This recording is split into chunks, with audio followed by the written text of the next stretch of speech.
Hey everyone, welcome back to another video. So in this video we are going to start our second lecture of algorithm and flowchart. So अभी हमने last video में हमने देखा था कि algorithm और flow chart में हमने कैसे उसके एल्गोरिदम्स बनाए थे बेसिक्स, और कैसे हमने कुछ फ्लो चार्ट्स के सिंबल्स देखे थे, कीवर्ड्स देखे थे, और हम लोग कैसे अपना एल्गोरिदम एक प्रिपेयर कर रहे थे, एक रफ ड्राई कोड हम लोग प्रिपेयर करके रन कर रहे थे। ठीक है, तो उस वाले वीडियो में हमने 2 क्वेश्चन सॉल्व किए थे।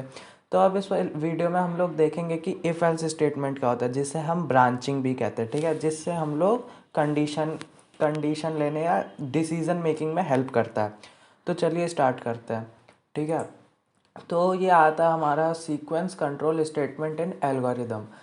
तो इसमें अगर आपने पहले कोई प्रोग्रामिंग लैंग्वेज किया है तो आपको पता होगा कि इफ़ एल्स स्टेटमेंट क्या होता है। कोई भी कंडीशन या डिसीजन मेकिंग में हेल्प करते हैं ये स्टेटमेंट। ठीक है, अगर आपके पास कोई भी एक स्टेटमेंट है जिसे आपको एग्जीक्यूट करना है, ठीक है, या तो ट्रू या तो फॉल्स, तो आप क्या करोगे, बस इफ़ यूज़ करोगे, उसके बाद एक कंडीशन कर दोगे। कंडीशन जो उससे होगा वो प्रिंट हो जाएगा, या उससे जो भी परफॉर्म होने होगा। और उसके बाद अगर नहीं होगा तो वो फॉल्स प्रिंट कर देगा, तो जो उसके रिलेटेड कुछ भी होगा वो प्रिंट कर देगा। ये हो गया पहले बार में जब हमारे पास एक स्टेटमेंट है एग्जीक्यूट करने के लिए। अब दूसरा वाला हम देखते हैं, if condition is true execute statement set one between then and false, otherwise execute. अगर देखो, अगर आपके पास दो स्टेटमेंट है, अगर आपका स्टेटमेंट ट्रू आ गया तो ये कर दो, गलत आ गया तो ये कर दो। ठीक है, तो ये भी वही सेम चीज़ है। अब अगर आपके पास, जैसे कि अगर आपके पास मल्टीपल स्टेटमेंट्स हैं रन करने के लिए, जिसमें आपको हर चीज़ में डिसीजन मेक करना है कि अगर ये नहीं हुआ तो क्या करना है, ये हुआ तो क्या करना है, तो उसके लिए एक और कीवर्ड आता है एल्स इफ। ठीक है, तो एल्स का, हाँ मैं एल्स बताना भूल गया। एल्स क्या होता है, एल्स में अदरवाइज, जैसे कि अगर ये नहीं हुआ इसके अलावा या अदरवाइज ये कर दो, तो एल्स का मतलब ये हुआ। और अगर आपके पास और भी स्टेटमेंट्स हैं तो उसमें आप एल्स इफ यूज़ करते हो। ठीक है, तो ये होगा हमारे कंट्रोल स्टेटमेंट एल्गोरिदम्स। ठीक है, तो अब इसका हम लोग फ्लो चार्ट देख लेते हैं। तो देखो, पहले हमने देखा था कि डायमंड शेप में हम लोग कंडीशन लिखते हैं। तो यहाँ पे कंडीशन लिखा हुआ है। अगर यहाँ पे सॉरी, यहाँ पे मैं लिखना भूल गया। यहाँ पे अगर फॉल्स होगा, FALSE फॉल्स, और यहाँ पे होगा ट्रू, TRUE। ठीक है, तो देखो अगर कंडीशन हो गया फॉल्स तो ये क्या स्टेटमेंट फॉल्स से रिलेटेड जो आपने वो कंडीशन दे रखी है वो चीज़ रन कर देगा। और अगर अगर स्टेटमेंट हो गया ट्रू तो वो उससे रिलेटेड जो भी कंडीशन होगा वो चीज़ रन कर देगा। तो ये इससे देखता है फ्लो चार्ट से, और दोनों का एंड एक ही होगा। ठीक है, सारे कोड मिलके एक ही हम लोग बार बार एंड और बिगिन एक से ज़्यादा बार यूज़ नहीं कर सकते। ठीक है, तो हम इंटरमीडिएट लेवल पे जाके एक साथ ज्वाइन हो जाते हैं एक पॉइंट पे। ठीक है, तो ये होगा ये हमारी इसकी बात। तो मैं इसको इरेज कर देता हूँ। हाँ, अब हम लोग ये देखते हैं कि रिलेशनल ऑपरेटर्स क्या होता है। रिलेशनल ऑपरेटर्स, आप नाम से समझ रहे होगे कि क्या लिखा हुआ है यहाँ पे, रिलेशन। ठीक है, तो जिन दो चीज़ों के बारे में ये लोग रिलेशन बताते हैं। ठीक है, हमने अभी पिछले वीडियो में लॉजिकल ऑपरेट नहीं, ऑपरेटर्स पढ़ रहे थे, अर्थमेटिक ऑपरेटर्स। ठीक है, कि प्लस माइनस ये सब। अब इसमें हम लोग देख रहे हैं रिलेशनल ऑपरेटर। तो हमने स्कूल्स में ये सब आपने पढ़ा होगा कि लेस देन का क्या साइन होता है, लेस देन का ऐसे होता है, ग्रेटर देन का ऐसे होता है। ठीक है, और हाँ, अगर हम इक्वल टू है, मतलब जैसे कि अगर कोई चीज़ वैल्यू उसके इक्वल है, जैसे 4 इक्वल टू 4, तो ये क्या कर देगा, उसका स्टेटमेंट ट्रू प्रिंट कर देगा। लेकिन अगर मैं प्रिंट किया 4 इक्वल टू 5, तो इससे क्या हुआ, लेकिन 4 तो 5 के इक्वल है ही नहीं, तो वो फॉल्स प्रिंट कर देगा। ठीक है, तो ये चीज़ है। ठीक है, इक्वल टू हम लोग इसको यूज़ करेंगे तो आप समझ जाओगे।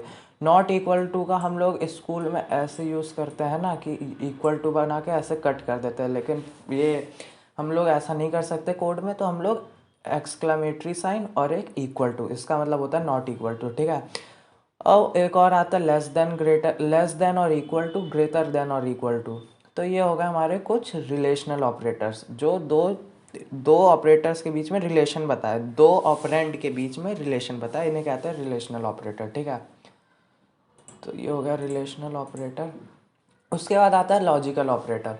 लॉजिकल ऑपरेटर में टोटल देखा जाए तो 3 होते हैं, एंड नॉट, ठीक है, ये 3 होते हैं।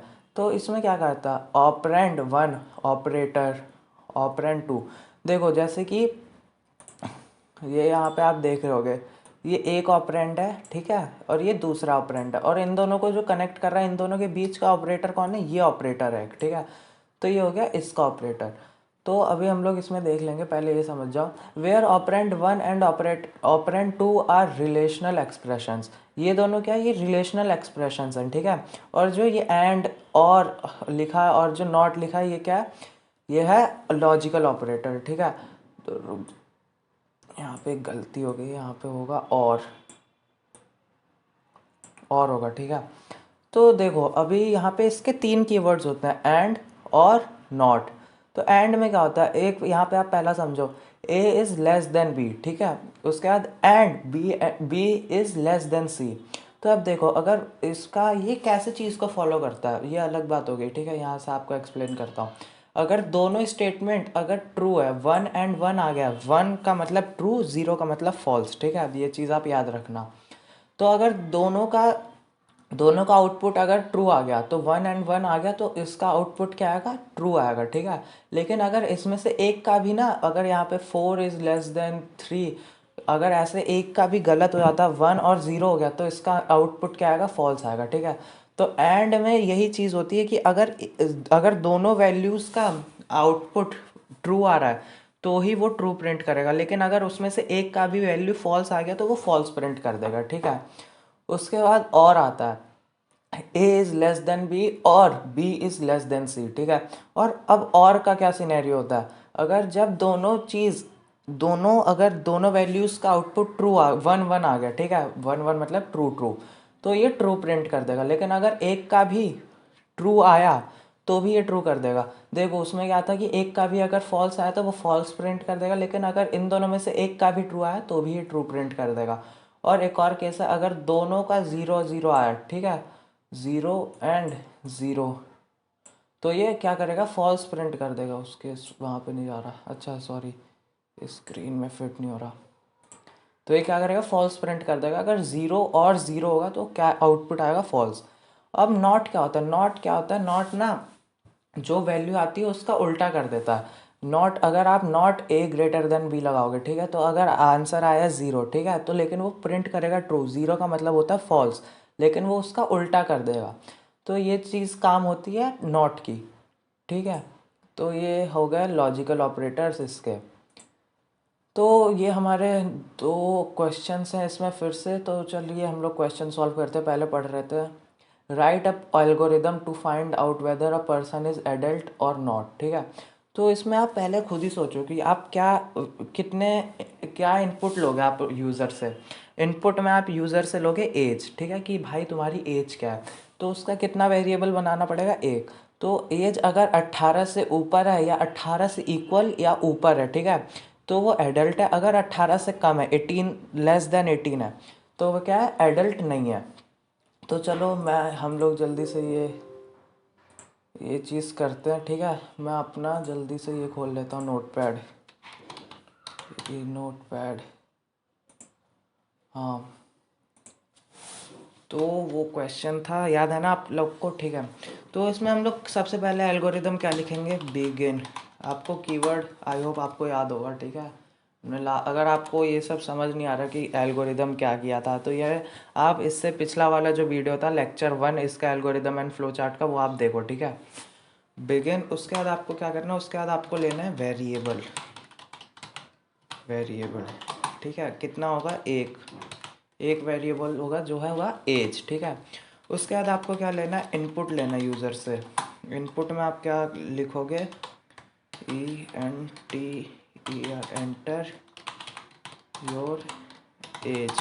एंटर योर एज लिख दिया आपने। उसके बाद आपको ये क्लोज और इसको आप किस वेरिएबल में डाल दो, एज वेरिएबल में, ठीक है।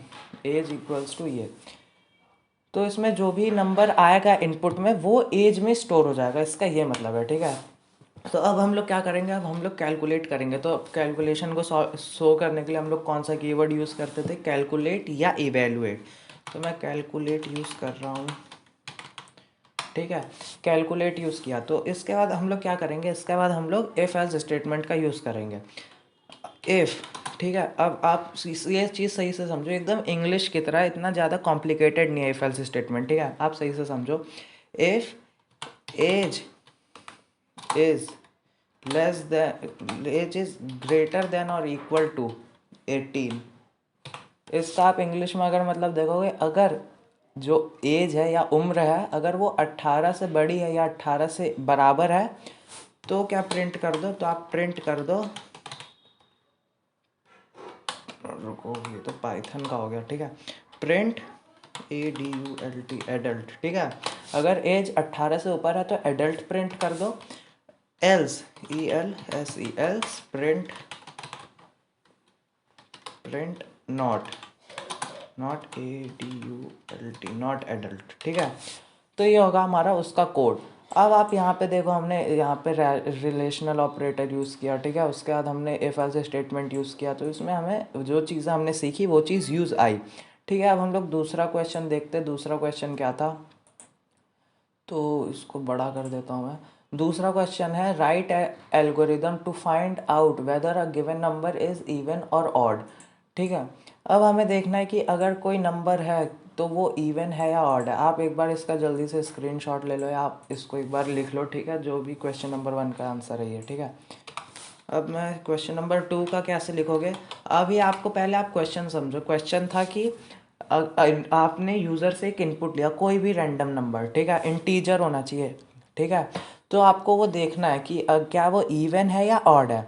अब इवन नंबर का क्या होता है, इवन नंबर अगर होगा तो वो 2 से डिवाइड होके रिमाइंडर क्या आता है, 0। अब मैंने रिमाइंडर की बात की तो इसमें हमारा कौन सा ऑपरेटर यूज़ होगा, मॉड्यूलो ऑपरेटर या मॉड्यूलस, जिसमें हम परसेंटेज साइन यूज़ करते हैं, ये वाला हमने लास्ट लेक्चर में इस पर बात की थी, ठीक है। तो अगर हमें रिमाइंडर दिखाना होता है तो हम ये वाला ऑपरेटर यूज़ करते हैं। तो अगर 2 से डिवाइड होकर रिमाइंडर 0 हो जाता है तब तो क्या है, नंबर ईव है, अदरवाइज नंबर ऑड है। तो ये भी एकदम सिंपल सा ही कोड होगा। सबसे पहले बिगिन, उसमें हम वेरिएबल लेंगे, वेरिएबल एक ही वेरिएबल लेंगे नम, ठीक है, हाँ। उसके बाद हम लोग क्या करेंगे, input ENTER enter a number. तो इसको हम लोग किस में स्टोर कर देंगे, नम में, ठीक है। इसमें जो भी वैल्यू एंटर करेगा, जब यूज़र को ये चीज़ शो होगी, एक कोई नंबर एंटर करो, एंटर अ नंबर, तो जब वो नंबर को ये एंटर करेगा तो वो जो वैल्यू आएगी उससे, जैसे रैंडमली उसने 2 दे दिया, 5 दे दिया, 25, 63 कुछ भी दे दिया, तो वो नम में स्टोर हो जाएगी, ठीक है। तो अब ये चीज़ इसमें स्टोर हो गई। अब हम लोग क्या करेंगे, कैलकुलेट करेंगे,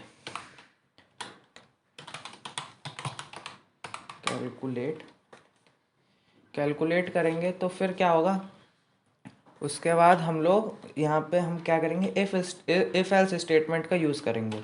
if num mod 2 equal to 0। अब आप इसका मतलब समझो, अगर जो नंबर है वो 2 से, आप मॉड मत पढ़ो, आप इसको रिमाइंडर पढ़ लो, मतलब डिवाइड पढ़ लो, ठीक है। अगर वो 2 से डिवाइड होके अगर उसका रिमाइंडर 0 आ रहा है, अगर उसका रिमाइंडर क्या आ रहा है, 0, तो ये जो ऑपरेटर है ये रिमाइंडर रिटर्न करता है, रिमाइंडर में जो वैल्यू बचती है वो चीज़ रिटर्न करता है। अब अगर 2 से कोई नंबर डिवाइड है तो उसका रिमाइंडर क्या हो सकता है, ज़्यादा से ज़्यादा 1 या 2, नहीं 0 1 हो सकता है, इन यही 2 हो सकते हैं, क्योंकि 2 के नीचे ही होंगे, 2 तो हो नहीं सकता। अगर 2 होगा तो वो 2 से मल्टीप्लाई होकर रिमाइंडर आ जाएगा 0, तो ये 0 होगा या तो 1, ठीक है। अगर रिमाइंडर आ जाता है 0 तो क्या कर दो, प्रिंट कर दो,